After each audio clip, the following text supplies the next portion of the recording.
దేవుని నామానికి స్తోత్రం కలుగును గాక. ఎలోహిం టీవీ ప్రేక్షకులందరికీ నా హృదయపూర్వక వందనాలు చెల్లించుకుంటున్నాను.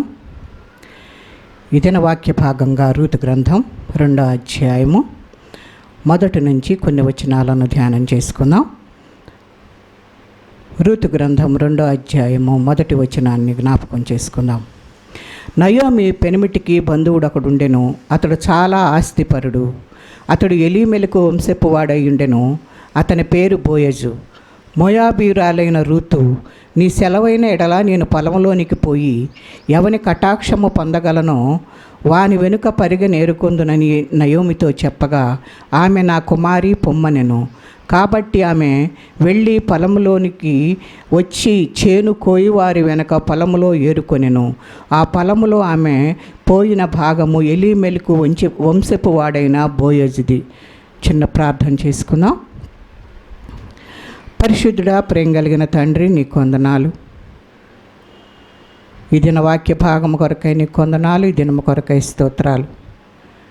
జ్ఞానమును ప్రత్యక్షత గల ఆత్మను మీరు మాకు దయచేయండి. వినగలిగిన చెవును, గ్రహింపగలిగిన మనసును చూచువారికి సహాయం చేయండి.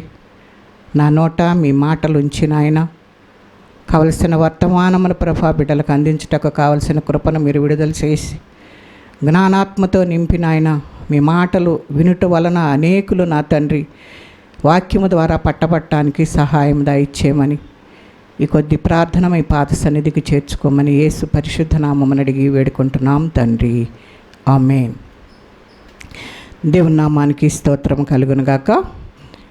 ఇదిన వాక్య భాగంలో మనం జ్ఞాపకం చేసుకుంటే రూతు గ్రంథం 2వ అధ్యాయము మొదటి వచనం నుంచి కొన్ని మాటలను మనం చదువుకొని ఉన్నాం. ఈ మొదటి అధ్యాయం అంతయు కూడాను మరి రూతును గురించి మనం ఇంతకు ముందు జ్ఞాపకం చేసుకున్నాం.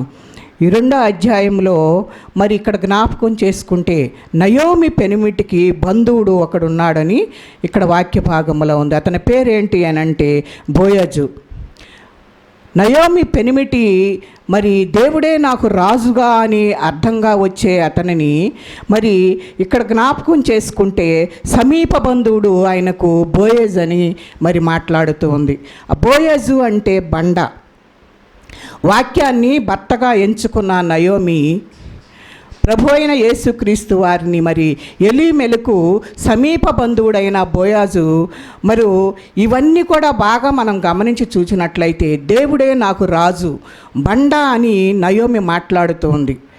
మరి ప్రపంచంలో దేవుడే రాజు, నేను నమ్మిన నా యేసు ప్రభువుల వారి గురించి మనము మాట్లాడినట్టయితే ఆయనే మనకు రక్షకుడు, ఆయనే మనకు విమోచకుడు, ఆయనే రాజులకు రాజు, ప్రభువులకు ప్రభువు, వైద్యులకు పరమ వైద్యుడు. మరి ఆయన భూపతులందరికీ కూడాను మరి ఆయనే జీవులందరికీ అంతిమ న్యాయాధిపతిగా ఉన్నట్లుగా మనం చూస్తూ ఉన్నాం. మరి ఎవరంటే ఈ రాజులకు రాజు? వాక్యమే రాజు అయి ఉన్నాడు, వాక్యమే దేవుడై ఉన్నాడు, ఆయనే మన రాజు. ఆయనలో నుండి వచ్చినది మరి బండ అనేది. ఆ బండ కూడా ప్రభు అయిన యేసుక్రీస్తు వారికి సాదృశ్యంగా ఉంది. ఎలీమెలకు సమీప బంధువుడు బోయజు అంటే బండ. ఆయన వాక్యము, రాజులకు రాజు అయిన మరి రాజును మనము జ్ఞాపకం చేసుకోవాలి. సమీప బంధువుగా బండగా ఉండి యేసు ప్రభువు మన మధ్యలోనికి వచ్చాడు. ఎట్లాగంటే దానియేలు గ్రంథంలో కూడా ఏమంటాడంటే ఆ బండ క్రీస్తు. మరి ఆయన మరి ఎవరి మీద అయితే అది పడుతుందో అది నలిచేయబడుతుంది అని ఉంటుంది. కనుక మనము జాగ్రత్తగా ఆయనను గమనించుకుంటూ ఆయనతో సహవాసం చేస్తూ ఉండాలని మరి ఆయన కోరుకుంటున్నాడు. మరి కొరింథీ పత్రిక 13:10-34లో కూడా మనం జ్ఞాపకం చేసుకుంటే మరి అందరూ ఒకే దానిలో పానీయం చేశారు, ఒకే పాత్రలోనిది తాగారు. మరి అది ఎవరు అని అంటే ఆ బండ క్రీస్తే అని చెప్పేసి మరి అక్కడ వాక్య భాగం మనతోటి మాట్లాడుతూ ఉంది. కనుక ఆ వాక్యాన్ని మనము జ్ఞాపకం చేసుకుంటూ ఆ బండ అయిన క్రీస్తుని మనము వెంబడిస్తూ ఉండాలని దేవుని యొక్క వాక్యము మనకు సెలవిస్తూ ఉంది. కనుక ప్రభువు బిడ్డలమైన మనమందరము కూడాను మరి దేవునితోటి సహవాసం గనక చేయకపోతే మన కుటుంబాలన్నీ నష్టపోవటం జరుగుతుంది. మరి అట్లాగే ఎలీమెలకు మరి చనిపోయినట్లుగా మనం చూస్తూ ఉన్నాం. మరి ఎలీమెలకు చనిపోయాడంటే దాని అర్థం ఏంటి అని అంటే అది తండ్రి అయిన దేవుని కాలము మరి సమాప్తమైపోయినట్లుగా చూస్తూ ఉన్నాం. మరి ఇక్కడ ఉన్నది ఏంటి అని అంటే బోయేజ్ కాలంలో మనం ఉన్నాం. బోయేజ్ కాలం అంటే పరిశుద్ధాత్మ కాలంలో ఉన్నాం. మరి రూతును మనం జ్ఞాపకం చేసుకుంటే బోయేజ్ దగ్గరకు వచ్చినట్లుగా చూస్తూ ఉన్నాం. ఆమె ఎలాగ వచ్చింది అని అంటే వాక్యం చేత నడిపింపబడిన ఒక విశ్వాసిగా అక్కడికి వచ్చినట్లుగా చూస్తూ ఉన్నాం. వాక్యం మనలను మరి ఎక్కడికి నడిపిస్తుందంటే బెత్లెహేములోనికి, బోయేజు పొలములోనికి మనల్ని నడిపిస్తున్నట్లుగా మనం చూస్తూ ఉన్నాం. మరి ఆ ఊరు అంటే సంఘములోనికి మనము నడిపించగలుగుతాం. మరి చాలామంది మరి ఎన్నో అద్భుతాలు, ఎన్నో ఆశ్చర్యకారాలు, దేవుడు చేసిన ప్రతి కార్యమును చూస్తూనే ఉంటారు, కానీ మరి దేవుని నమ్మలేని స్థితిలో ఉంటారు. కానీ మరి ఈ రాజులకు రాజు తండ్రి సమీప బంధువు అయిన మరి యేసుక్రీస్తు అనే బోయేజు దగ్గరకు మరి రూతు నడిపించబడటానికి వచ్చింది. కనుక ఎన్నో అవకాశాలు ఉంటాయి. కనుక మనము దాన్ని సద్వినియోగం చేసుకోకుండా దేవుని విడిచిపెడుతూ ఉన్నాం. కనుక ఇక్కడ మోయాబీరాలైన రూతు మరి అత్తను అడుగుతుంది ఏమని అంటే, సెలవైన ఎడల, నీ సెలవైతే మరి నేను ఎవరి వలన కటాక్షము పొందుదునో వాని వెనుక నేను పరిగ ఏరుకుందునని చెప్పేసి వాక్య భాగంలో మాట్లాడుతోంది. అంటే నయోమితో చెప్పి ఆమె దగ్గర నుంచి, అత్త దగ్గర నుంచి సెలవు మరి అడుగుతుంది. కనుక మరి వచనంలో రూతు నయోమి కొన్ని మాటలు మాట్లాడుకుంటారు, కానీ రూతు అయితే మోయాబీయురాలు. నయోమి సెలవు తీసుకుంటుంది అని అంటే రూతు మోయాబు నుండి బెత్లెహేముకి ఎలాగ వచ్చిందో మనమందరం కూడా లోకంలో ఉన్న లోక సంబంధమైన వారం మనము రూతులాగా లోకములో నుండి, పాపములో నుండి మనము సంఘములోనికి వచ్చిన వారముగా మనం ఇక్కడ కనబడుతూ ఉంది. కనుక ఇక్కడికి వచ్చిన తర్వాత మరి ఆ వాక్యం చేత ఆమె నడిపించబడింది. కనుక రూతు నయోమిని నడిపించింది. ఎందుకంటే నయోమి వాక్యానికి సాదృశ్యంగా ఉంది కనుక, రూతు విశ్వాసిగా ఉంది కనుక తను ఏం చేసింది అని అంటే అత్త యొక్క సెలవు తీసుకొని అత్త మాట ప్రకారంగా అంటే వాక్యానుసారముగా నడవటానికి ఆమె ఇష్టపడుతూ సెలవడుగుతూ ఉన్నట్లుగా మనము చూస్తూ ఉన్నాం. వాక్యానుసారముగా మనం ఏం చేయాలో మరి ఏం చేయకూడదు అనేది మనము వాక్యం ద్వారానే మనము మరి తెలుసుకోగలుగుతాం. వాక్యం యొక్క అనుమతి చొప్పున జరిగించటానికి ప్రతి ఒక్కరము కూడా నేర్చుకోవాలి.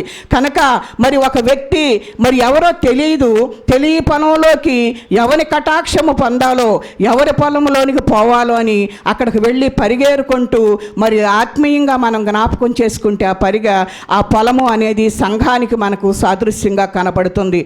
రూతు వాక్యాన్ని అనుసరించిన కారణాన ఆమె పొలములోనికి వెళ్ళింది. ఎవరి కటాక్షం చూపెడతారని అనుకుంటుందంటే పొలములో కటాక్షము చూపించేది ప్రభు అయిన యేసుక్రీస్తు వారు తప్ప, ఆయనే మరి పరమ బోయజు. కనుక మనం ఏది చేయాలన్నా కూడా వాక్యానుసారంగా మనం వెళ్ళాలి. కనుక నయోమి రూతును అడిగినట్లుగా వాక్యాన్ని మనము జ్ఞాపకం చేసుకుంటూ వాక్యం యొక్క మరి అనుమతిని మనం జ్ఞాపకం చేసుకుంటూ ప్రతి వ్యక్తి చేయాలి.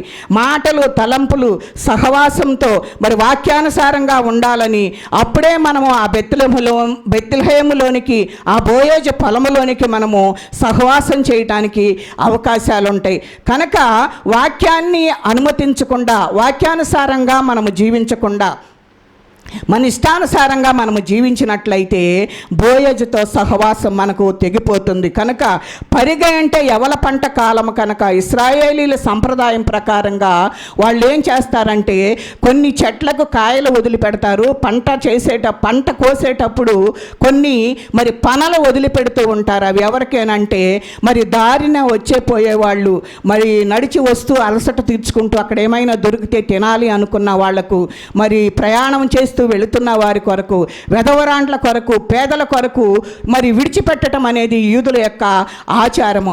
మరి ఆ పొలంలో ఏరుకున్న పరిగ తెచ్చుకొని దొల్లగొట్టుకొని ఎవలు వండుకొని మరి వాళ్ళు తినటానికి అవకాశం ఉండేది. మరి ఇశ్రాయేలీయులకు దేవుడు ఇది ఒక చక్కటి సంప్రదాయాన్ని ఇచ్చినట్లుగా మనం చూస్తూ ఉన్నాం. మరి పొలంలోకి వెళ్ళిన తర్వాత కటాక్షించేది ఎవరు అంటే ప్రభు అయిన యేసుక్రీస్తు వారు మాత్రమే, మనుషులు కాదు. కానీ మరి అక్కడికి వెళ్ళిన తర్వాత మనుషులు ఏదో చేస్తారని కాదు, కానీ కటాక్షించేది మాత్రం దేవుడే. అంటే దయ చూపెట్టడం, సంఘంలోనికి వచ్చిన తర్వాత విశ్వాసులమైన మరి మనకు సంఘ పెద్దలు కానీ, సంఘంలో ఉండే ఎవరైనా కానీ, సంఘ సేవకులు కానీ, వీళ్ళందరి వల్ల మనకు దయా కటాక్షము దొరకదు. కానీ ప్రభు అయిన యేసుక్రీస్తు వారు మాత్రమే నీ మీద కటాక్షం ఉంచుటకు మరి ఆయన ఇష్టపడుతూ ఉన్నాడు. కనుక అన్నీ కూడాను వీళ్ళందరి మీద ఆశ పెట్టడం అనేది మరి అంత వ్యర్థమైనది.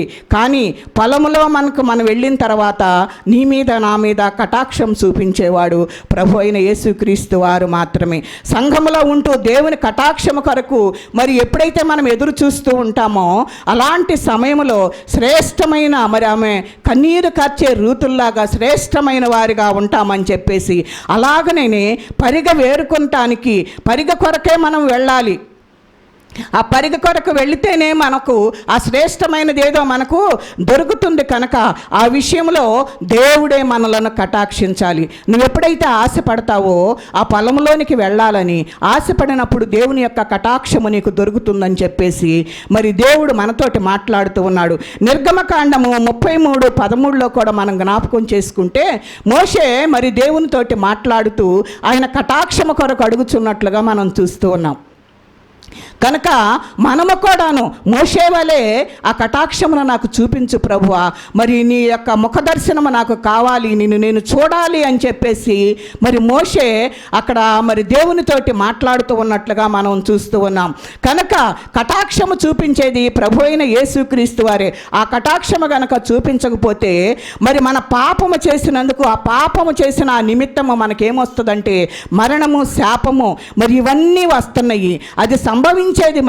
మరి దేవుడు కనుక మనల్ని కటాక్షించకపోయినట్లయితే మనకు మరణమే సంప్రాప్తమయ్యేది. కానీ ఆయన మరణములో నుండి తప్పించి జీవములోనికి దాటించాడు కనుక, ఆయన కొరకు మన కొరకు రక్తం చిందించాడు కనుక ఆ కటాక్షం అనేది దేవుని ద్వారా నడిపించబడినప్పుడు బెత్లెహేమునకు రాగలుగుతాం మనము. కనుక ఆ రీతిగా మనము జ్ఞాపకం చేసుకుంటే దేవుని యొక్క కటాక్షము కొరకు ప్రతి ఒక్కరు కూడా ఎదురు చూడాలని మరి యేసయ్య అనుకుంటున్నాడు. మరి ఆయన యొక్క కటాక్షము మనకు రావాలి అంటే మనము సంఘం అనే పొలంలోనికి మనము రావాల్సి ఉన్నది. కటాక్షము లేకపోతే ఆ సంఘాలు ఎందుకు కూడా పనికిరావు. కనుక దైవ సేవకులు కూడా మంచి వ్యక్తిగా ఉన్నారా లేదా, దేవుని యొక్క కటాక్షము వారికి ఉందా లేదా అనేది ఒకసారి మనము జ్ఞాపకం చేసుకోవాలి. వారు వాక్యానుసారముగా జీవిస్తూ వాక్యానుసారముగా మనకు ఆ వాక్య ఉపదేశమును అందించకపోతే మనము మంచి పరిగను మనము ఏరుకోలేము, కానీ పనికిరానివన్నీ ఏరుకునొచ్చుకుంటాం. కనుక ఎన్నో పొలాలు ఉన్నాయి, కానీ రూతు వెళ్ళిన ఆ పొలము మరి ఎలీమెలకు సమీప బంధువుడైన బోయాజు మరి చేనులోనికి వెళ్ళినట్లుగా మనం చూస్తూ ఉన్నాం. ఆ చేనులోనికి వెళ్ళి తను ఏం చేస్తుంది అంటే ఒకటి పరిగేరుకుంటుంది, చేను కోయి వారి వెనక ఉన్నట్లుగా మనము చూస్తూ ఉన్నాం. కనుక దేవుని పిల్లలమైన మనము పొలము అంటే సంఘములోనికి వచ్చిన తర్వాత బోయోజు పొలం అంటే పరిశుద్ధాత్మ ప్రభువు అక్కడ ఉంటాడు. కనుక మహిమతో మరి మనం ఏం చేయాలి అని అంటే ఆయనను ఘనపరుస్తూ ఉండాలి, ఆయన మహిమపరుస్తూ ఉండాలి. అటువంటి చోటకు మనము చేరాలి. అలాంటి పొలము బోయోజుది. ఆ పొలములోనికి రూతు వెళ్ళినట్లుగా మనం చూస్తాం. కనుక యేసు ప్రభువుని ఎవరైతే ఘనపరుస్తూ ఉంటారో, ఆయనను ఎవరైతే మరి భక్తితో ఆరాధిస్తూ ఉంటారో మరి వాళ్ళ వద్దకు మనందరము వెళ్ళాలని, అక్కడ పరిగెరుకోవటానికి వెళ్ళాలని అదే సంఘము కనుక దేవుని యొక్క వాక్యము మనల్ని అలా హెచ్చరిస్తూ ఉంది. కనుక బోయోజు పొలములో పంట కోస్తూ ఉన్నవారు మరి ఈ రోజున సంఘంలో మరి పనిచేసే సేవకులుగా మనకు కనపడుతూ ఉన్నారు. కనుక మనం చేయాల్సింది ఏంటి అని అంటే అక్కడికి వెళ్ళి ఆ సంఘములోనికి వెళ్ళిన తర్వాత ఆ పరిగ ఏరుకుంటూ మరి పరిశుద్ధాత్మ కాలంలో మనము ఉన్నాము. కనుక మనం ఏం చేయాలి అంటే పనికిరాని కలుపు మొక్కలన్నిటిని కూడా ఏరి పారేయాలి. గురుగులేమైనా ఉంటే వాటిని తీసి పడేయాలి. ఇవి అన్నీ చేసేవాళ్లే మరి అక్కడ మరి కోసేవారుగా కావలివారుగా ఉన్నట్లుగా మనము చూస్తూ ఉన్నాం. కనుక దేవునిని మహిమపరిచేవారు మరి ఈ లోకములో మరి ఎక్కువ పర్సెంట్ కనిపించటం లేదు. మరి అట్లాగే పనికిరాని వాటిని ఏరివేసేవారు కూడా మనకు ఇక్కడ కనపడుతున్నట్టుగా లేకుండా ఉన్నారని మరి ఇక్కడ దేవుని యొక్క వాక్యము మనకు సెలవిస్తూ ఉంది. కనుక ఈరోజు సంఘానికి అవసరమైంది ఏంటి అని అంటే మరి చెడ్డదాన్ని తీసివేసుకుని మంచిని విత్తాలని చెప్పేసి మరి ప్రభు అయిన యేసుక్రీస్తు వారు మరి కోరుకుంటూ ఉన్నాడు. మరి రూతును మనం జ్ఞాపకం చేసుకుంటే రూతులో 3 ప్రత్యేకమైన కార్యము చేసి చేసింది ఏంటి అని అంటే, ఒకటి పరిగేరుకుంటుంది. పరిగె అంటే దేవుని వాక్యం కనుక, కోస్తున్నది ఎవల పంట, ఏరుకుంటున్న పరిగ ఎవలు కనుక, పరిగె అంటే పరిశుద్ధాత్మ కార్యములనే పరిగె ఆమె ఏరుకుంటూ మరి ఫలములు వరములు కలిగిన మరి ఆత్మ ఫలములు కలిగిన విధంగా ఉన్న చోట ఆమె మరి పరిగ ఏరుకుంటుంది. రూతులాగా మనము కూడాను అలాంటి పరిస్థితులను మనము జ్ఞాపకం చేసుకోవాలి. మరి గలతీ పత్రిక 5:22లో మరి ఆత్మ ఫలాలను గురించి మరి అక్కడ వ్రాయబడి ఉన్నది. ప్రేమ, సంతోషము, సమాధానము. మరి ఇవన్నిటినీ కూడాను మనము సంపాదించుకోవాలి అంటే నువ్వు పరిశుద్ధాత్మ నీలో నివసించి ఉంటేనే ఆ కార్యములన్నీ నీలో జరుగుతాయి అని చెప్పేసి ఇక్కడ రూతు ద్వారా మనము జ్ఞాపకం చేసుకుంటున్నాం. కనుక సంఘానికి యజమాని మరి ప్రభు అయిన యేసుక్రీస్తు వారు కనుక, ఆ సంఘములో పనిచేయు దైవ సేవకులు కనుక, సేవకులు కోస్తున్నది ఎవల పంట కోస్తున్నారా లేకపోతే ఇంకొకటి ఏదైనా కోస్తున్నారా? ఎవల పంట అంటే పరిశుద్ధాత్మ కాలములో పండే పంట. ఆ పంటను మనము జ్ఞాపకం చేసుకున్నట్లయితే అందులో ఉన్న పిచ్చి మొక్కలన్నీ మనం కోస్తాం.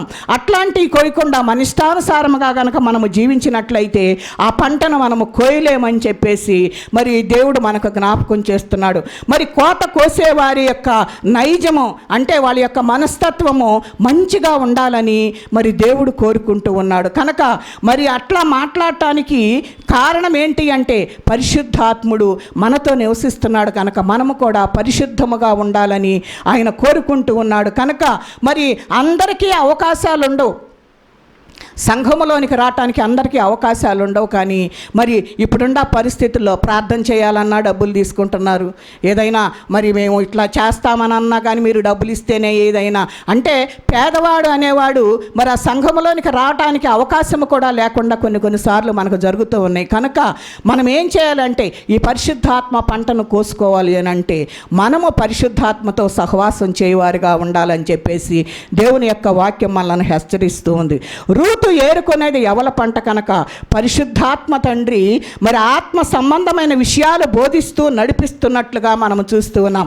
ఆ పరిగె ఏరుకుంటూ ఆ పొలములో పరిశుద్ధాత్మ సహాయముతో మరి ఆయన చెప్పే ఆ బోధ అంతా కూడాను ఆమె వింటూ ఉంది. ఆత్మ సంబంధమైన వాక్యాలు మరి ఆత్మ సంబంధమైన పదార్థాలను ఆమె సమకూర్చుకుంటున్నట్లుగా మనం చూస్తూ ఉన్నాం. మనము కూడాను ఆత్మ సంబంధమైన మరి పంట మన హృదయములోనికి రావాలి. మరి ఆ పంట రావాలి అని అంటే మనము పరిశుద్ధాత్మనితో సహవాసం చేయాలి, ఆయనతోనే మనము జీవించాలి. మరి ఆయన సహవాసం లేకుండా ఆ పంటను మనము కోసుకోలేము. కనుక సంఘానికి వెళ్ళిన ప్రతి ఒక్కరము కూడాను ఆత్మ సంబంధమైన విషయాలు మరి ఏరుకునేటట్లుగా మరి ఆ రీతిగా మనం ఆ పరిగిలోనికి పాలిభాగస్థులముగా ఉండాలని, మరి ఇతరులకు ఉపకారం చేసేవాళ్ళుగా ఉండాలని మరి ఇక్కడ దేవుని యొక్క వాక్యము మనతోటి మాట్లాడుతూ ఉంది. బోయజు మరి యేసు ప్రభువుల వారికి సాదృశ్యంగా ఉంది కనుక సంఘము యేసు ప్రభువుల వారిది. మరి దానికి మనము ప్రాధాన్యత ఇవ్వాలి. ఆ సంఘములో క్రీస్తు ప్రభువే మనకు శిరస్సు అయి ఉండాలి. యేసు ప్రభు సంఘములో ఉంటేనే మరి ఆయన ప్రశస్తమైన రక్తంతో ఆయన యొక్క వాక్యము ఆయన యొక్క ఆత్మ ఆ సంఘములో ఉండి పనిచేస్తూ ఉంటారు. కనుక ఈ నలుగురు చేత బలపరచబడతాం. కనుక అలాగున ఎప్పుడైతే ఈ నలుగురు వ్యక్తులతోటి మనము బలపరచబడతామో అప్పుడు సంఘం స్థిరపరచబడుతుంది. కనుక మరి అట్లాంటి పరిస్థితులు కలిగి ఉన్నప్పుడు ఆయన రాకడ కొరకు మనము ఎదురు చూస్తూ ఉంటాం. కనుక బోయజు ఉన్నాడు కానీ చేనుకోయి వారు ఉన్నారు అక్కడ. మరి బోయజును జ్ఞాపకం చేసుకుంటే బెత్లెహేము నుండి మరి తన పొలములోనికి వచ్చాడంట. చేను అంటే సంఘమని మనం జ్ఞాపకం చేసుకుంటూ ఉన్నాం. మరి ఆ చేలో కోసేవాళ్ళు ఎవరంటే సేవకులు. అది ఎవల పంట గనక అది పరిశుద్ధాత్మ పంటను మనకు ఇవ్వటానికి ఇష్టపడుతోంది. మరి బోయాజు యెహోవా మీకు తోడయుండునుగాక అని చెప్పేసి కింద వచనాల్లో మరి ఆ పని కోసేవారిని మరి ఆశీర్వదిస్తూ ఉన్నట్లుగా మనం చూస్తూ ఉన్నాం. కనుక ప్రతి దైవసేవకుడు కూడా యెహోవా నీకు తోడయున్నాడని దేవుని తోడ్పాటు, దేవుని సహకారం, దేవుని యొక్క చిత్తం, దేవుని యొక్క ఉద్దేశములను కలిగి మరి ఆ బోయాజు పొలములో పనిచేసే సేవకుడుగా ఉండాలని మరి తన సొంత సొంతంగా మరి తను ఏదైనా ఆలోచన చేసుకొని మరి వేరే ఏదైనా పొలంలోనికి వెళ్తున్నారేమో మరి ఈ మధ్యాహ్న కాల సమయంలో మనము జ్ఞాపకం చేసుకోవాలి. ఎందుకు అని అంటే మరి తన ఈ రీతిగా దేవునితో సహవాసం చేసినప్పుడు పరిశుద్ధాత్మ అనే పంట మనకు దొరుకుతుంది. నీ సొంత చిత్తముతో చేసుకునే మరి వేరే పొలంలోనికి కనుక నువ్వు వెళ్ళినట్లయితే మరి ఆ పొలంలో ఆ పంట వేరుగా ఉంటుంది. కనుక ఆ పనిలో పని చేయకూడదని చెప్పేసి సంఘము నాది అని అంటాం, కానీ సంఘము ఆయన తన సొంత రక్తం ఇచ్చి మనలను కొన్నాడు. కనుక మళ్ళీ బైబిల్లో ఏమని రాయబడి ఉందంటే, దేవుని యొక్క వాక్యము లేకుండా, దేవుని మరి ఆత్మ సహాయము లేకుండా మరి ఏ ఊరు కూడాను మరి విమోచించబడలేదని చెప్పేసి దేవుని యొక్క వాక్యం మనను హెచ్చరిస్తూ ఉంది. కనుక ఈ సంఘంలో మనం ఉన్నాము కనుక మన పాపముల నుండి, శాపముల నుండి, మరి అతిక్రమముల నుండి విమోచింపబడిన వారముగాను మరి ఎవరు విమోచించుటకు మరి కుదరదు. ఎందుకనంటే తండ్రి అయిన దేవుడు కుమారుని లోకానికి పంపించాడు. ఎందుకంటే నిన్ను నన్ను విమోచించటానికి పంపించాడు. కనుక ఆ పాప విమోచన మనకు దొరకాలి అంటే ఆయనతో సహవాసం కలిగి జీవించాలని దేవుని యొక్క వాక్యం మనల్ని హెచ్చరిస్తూ ఉంది. మరి రెండోది, యేసు ప్రభువుల వారు రక్షకుడు తమ యొద్దకు వచ్చిన వారిని పాపము నుండి, నశించిపోతున్న ప్రజల నుండి, ఆ పాపములో నుండి విడిపించుటకు రక్షకుడు దేవుడు తోడై ఉండాలి. కనుక మనము దేవుని సంబంధిగా ఉన్నప్పుడు మాత్రమే, దేవుని వైపు చూస్తున్నప్పుడు దేవుడు ఇచ్చేది మనము తింటూ మరి సంతోషంగా ఉండగలగటానికి అవకాశం ఉంటుంది. కనుక మనము దేవుడిచ్చేది తినాలి అంటే దేవునితో సహవాసం కలిగి జీవించాలని చెప్పేసి దేవుడు మనకు హెచ్చరిక చేస్తూ ఉన్నాడు. కనుక దేవుడే మనల్ని పోషిస్తాడు. చూడండి, ఆకాశ పక్షులను చూడి, అవి విత్తవు, కోయవు, మరి వాటిని సమకూర్చుకోవు అని అంటున్నాడు. వాటికంటే మీరు శ్రేష్ఠులు కదా, నేను పోషించువాడను, మీకు పోషణకర్తగా నేను ఉంటానని చెప్పేసి దేవుడు మనతోటి మాట్లాడుతూ ఉన్నాడు. కనుక దేవుని చిత్తం ఎరిగి పరిచర్యలో ఉంటే ఇక్కడ బోయజు యెహోవా మీకు తోడైండునుగాక అని అంటున్నాడు కదా. ప్రతి సేవకుడు కూడా దేవుడు నీకు తోడై ఉండాలి. నువ్వు ఎవరి పొలంలో పనిచేస్తున్నావు? బోయజు పొలములోనా, లేకపోతే నీవు సొంతగా ఏదైనా మరి నీ ఇష్టానుసారముగా చేసుకునే పొలములోనా? దేవుడు మరి ఈ వాక్యమును బోధిస్తూ ఉన్నప్పుడు మన హృదయాలను సరిచేసుకోవాలని చెప్పేసి దేవుని హెచ్చరికగా ఉంది. కనుక మరి ఆ రీతిగా నీ సొంత చిత్తముతో చేసే పొలంలో గనక నువ్వు ఉంటే సాతానుడు మరి నీలోనికి ప్రవేశిస్తాడు. ఆ పొలములో సాతాను ఉంటాడు కనుక ఆలోచన చేయలేవు. కనుక బోయజు పొలములో యేసు ప్రభువుల వారి సంఘములో నీవు ఉంటే ప్రతి వ్యక్తి కూడా దేవుని మీద ఆధారపడి ఉండాలి.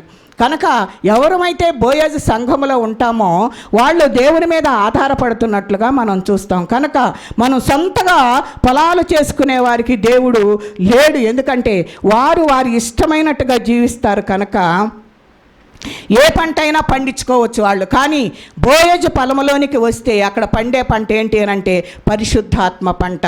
కనుక మరి దేవుడు లేకుండా ఉండేవారు ఏ పంటలైనా పండించుకుంటారు, వాళ్ళ ఇష్టానికి ఏదైనా చేసుకుంటారు. కానీ మరి పరమ బోయజు పొలంలో పండే పంట ఏంటి అని అంటే పరిశుద్ధాత్మ అనే పంట పండుతుంది. కనుక మనము ఎలాగైనా ఆ పంటను పండించుకోవచ్చు, ఆ పంటను మనము తినవచ్చు. అంటే దేవుని సంఘములోనికి వచ్చామంటే మరి ఆ బోయజు పొలములో మనము మరి పరిగె ఏరుకుంటున్నామంటే పరిశుద్ధాత్మ దేవుని వల్ల నువ్వు నడిపించబడుతున్నావు అని అంటే నువ్వు మరి ఎంతో జాగ్రత్తగా పోషించబడతావు. మరి తనకైతే ఏమీ లేదు, రూతుకి ఏమీ లేదు, పేదరాలు, అన్యురాలు. తను ఎంతగానో మరి బాధపడుతూ వెధవరాలుగా ఉండి మరి అత్తను పోషించాలి గనక ఎలాగున మరి ఇలాగ చెయ్యాలి అని చెప్పేసి ఆలోచనలతో మరి బోయజు పొలంలోనికి వెళ్ళినట్లుగా చూస్తూ ఉన్నాం. ఎందుకంటే ఆ బోయజు పొలంలోనికి వెళ్ళటానికి వాక్యానుసారముగా నయోమి మరి ఆమెను నడిపించింది కనుక తనకు ఏది కూడాను తక్కువ కాకుండా మరి సహాయం చేస్తున్నట్లుగా మనము చూస్తూ ఉన్నాం. యెహోవా మీకు తోడయుండును గాక, బోయజు దీవించినప్పుడు యెహోవా మిమ్మును దీవించునుగా, కానీ పరివారు కూడా దీవిస్తున్నట్లుగా చూస్తూ ఉన్నాం. బోయజు పొలములో ఉంటే ఈ రెండు మాటలు మనకు వినిపిస్తాయి. బోయజు ఏమంటున్నాడంటే పనివారిని దీవిస్తున్నాడు, పనివారు కూడా ఏం చేస్తున్నారంటే బోయాజును కూడా దీవిస్తున్నట్లుగా చూస్తూ ఉన్నాం. బోయాజు పొలం అంటే యేసుక్రీస్తు వారి పొలము కనుక క్రీస్తు ఉన్న సంఘము మరి ఆయన శిరస్సు అయి ఉంటాడు. ఓ శిరస్సు అయి ఉన్నప్పుడు శిరస్సుకి ఎన్ని అవయవములు ఉంటాయి. మరి ఆ శరీరంలో శిరస్సు అయి ఉన్నప్పుడు మిగిలినవి కాళ్ళు చేతులు, మరి శరీరం అంతా కన్ను ముక్కు ఇవన్నీ కూడా ఉంటాయి. ఆయన శిరస్సు అయి ఉన్నప్పుడు అక్కడ అవన్నీ కూడా నా శిరస్సుకు తోడ్పాటుతోటే మరి నడిపించబడుతూ ఉంటాయి. కనుక ప్రభు అయిన యేసుక్రీస్తు వారు నీకు శిరస్సు అయి ఉంటే మరి మనలో ఉన్న ప్రతి అవయవము కూడాను ఆయనకి ఇష్టమైనట్లుగా ఆ శిరస్సు ఏది చెబితే అది మరి మనము చేసేవారిగా ఉండటానికి మరి ఇష్టపడతాం. కనుక శిరస్సుగా యేసుక్రీస్తు నీకు లేకపోతే, సాతాను నీకు శిరస్సుగా ఉంటే నీ ఇష్టానుసారముగా లోకములో పడి జీవించడానికి నువ్వు ఇష్టపడతావు. కనుక ఆయన శిరస్సుగా ఉండటానికి నువ్వు ఇష్టపడాలని చెప్పేసి దేవుని యొక్క వాక్యం మరి మనకు బోధిస్తూ ఉంది. కనుక మనం ఏం చేయాలంటే సంఘము అభివృద్ధిగా ఉండట కొరకు మనము పనులు చేస్తూ యేసు ప్రభు వారి సంఘములో మనము జీవిస్తూ మరి పరిశుద్ధాత్మ యొక్క అనుభవములలో ఆ ఫలాల్లో మనము జీవిస్తూ ఆ రీతిగా గనక దేవునితో సహవాసం చేసి ఆ బోయాజు పొలములో రూతు ఏ రీతిగా మరి నడిపించబడుతూ ఆ పరిగ ఏరుకుంటూ మరి ఆ తెచ్చుకున్న వాటిని దొళ్ళగొట్టుకుని ఏ రీతిగా తిన్నదో ఆ రీతిగా మనను కూడాను దేవుడు పోషించటానికి ఇష్టపడుతున్నాడు. కనుక మనందరము కూడా దేవునిని శిరస్సుగా చేసుకుని దేవుని యొక్క మాటను విని దేవునితో మనం సహవాసం చేసేవారిగా ఉండాలని చెప్పేసి దేవుడు మనతోటి మాట్లాడుతూ ఉన్నాడు. కనుక రూతును మరి అన్యురాలైన రూతును మరి ఏ రీతిగా దేవుడు రక్షించి మరి ఆ బోయాజు పొలములోనికి చేర్చాడో నిన్ను కూడా ఈ లోకములో నుండి ఈ పాపము శాపములో నుండి మరి మనల్ని కూడాను మరి దేవుడు బయటకు తీసుకొచ్చి ఆయన సంఘములోనికి నిన్ను నన్ను చేర్చాడు. కనుక రూతును చేర్చుకున్న దేవుడు నిన్ను నన్ను కూడా చేర్చుకుంటాడు. మరి ఇప్పుడు మాట్లాడిన మాటలన్నింటిని కూడా మనం జ్ఞాపకం చేసుకుంటే దేవునితో సహవాసం లేకుండా మనం ఏది చేయలేము. కనుక ఆయనతో సహవాసము కలిగి ఆ పరిశుద్ధాత్మ పంటను కోసుకుందాం. దేవుడి కొద్ది మాటలు మన వినికిడిలో దీవించి ఆశీర్వదించనుగాక. చిన్న ప్రార్థన చేసుకుందాం. పరిశుద్ధుడా, ప్రేమ కలిగిన తండ్రి, నీకు వందనాలయ్యా. మేమందరము కూడా నీ సన్నిధిలో నీ సంఘములో పాలిభాగస్తులుగా ఉండుటకు మీరు మాకు శిరస్సుగా ఉండి మమ్మల్ని నడిపించుటకు కావలసిన కృపను మీరు విడుదల చేయండి. వినుచున్న ప్రతి బిడ్డ హృదయాలను మీరు తాకండి ప్రభువా. వినగలిగిన చెవును దయచేయండి, గ్రహించే మనస్సును మీరు దయచేయండి. ఈ రీతిగా పరిచర్య చేస్తున్న బిడ్డను కూడా జ్ఞాపకం చేసుకోనండి అయ్యా. టీవీలో ఎంతమంది అయితే ఈ వర్తమానం వింటున్నారో పట్టబట్టానికి కావాల్సిన కృపను దయచేయండి. మీ ఆత్మాభిషేకంతో నింపిన ఆయన నడిపిస్తున్నందుకు నీకు వందనాలు చెల్లించుకుంటున్నాయన అయ్యా. నీ కృపతో మమ్మల్ని అందరినీ బలపరిచిన ఆయన ఈ రీతిగానైనా మరొకసారి కలుసుకునే వరకు నీ కృపా భాగ్యం మాతో ఉంచమని యేసు పరిశుద్ధ నామం అడిగి వేడుకుంటున్నాం తండ్రి. ఆమేన్. అందరికీ వందనాలు.